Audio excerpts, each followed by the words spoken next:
అమ్మ పండగలప్పుడైతే కంపల్సరీ వెళ్తారు.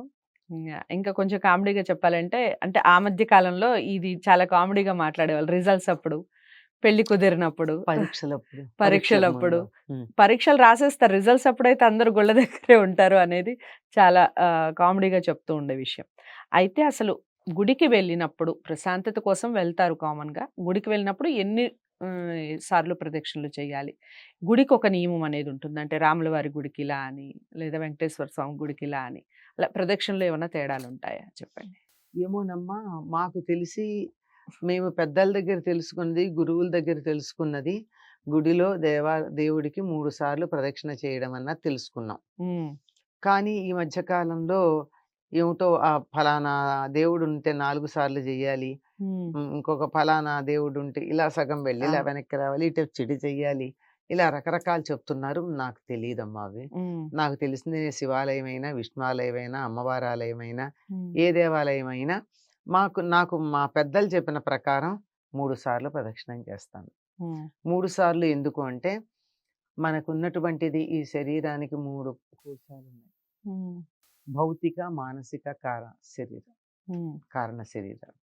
ఈ 3 శరీరాలు శక్తిని పుంజుకోవాలి అంటే 3 సార్లు ప్రదక్షిణ చేయాలి.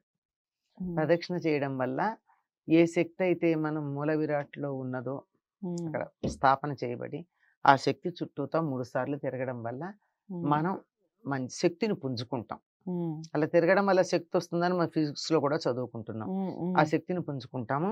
అందుకు చేస్తాం.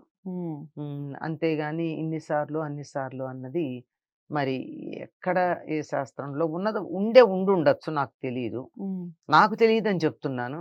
కానీ హ్మ్. 3 సార్లు ప్రదక్షిణం చేస్తారు. అలా చేసినందువల్ల హ్మ్. ఈ 3 శరీరాలకి భౌతిక, మానసిక, కారణ శరీరాలు ఏవైతే ఉన్నాయో వాటికి ఇంకా చెప్పాలంటే భౌతిక శరీరం, సూక్ష్మ శరీరం, కారణ శరీరం.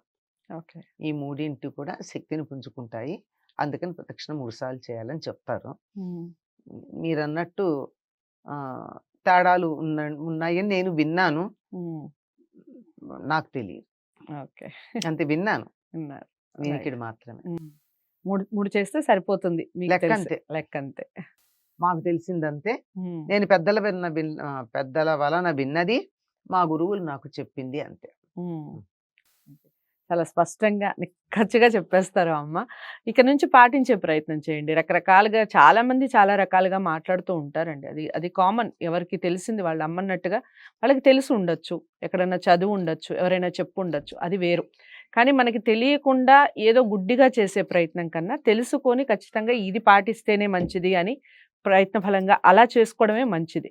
అలాంటి దాంట్లోనే ఇప్పుడు అమ్మ చెప్పినటువంటి ఈ 3 ప్రదక్షిణలు ఇక నుంచి ఫాలో అవుదాం మనందరం కూడా. ఏమంటారు మరి మీరు?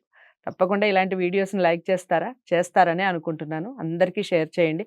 ఛానెల్‌ని సబ్స్క్రైబ్ చేసుకోండి. మరో మంచి అంశంతో మళ్ళీ కలుద్దాం. నమస్తే.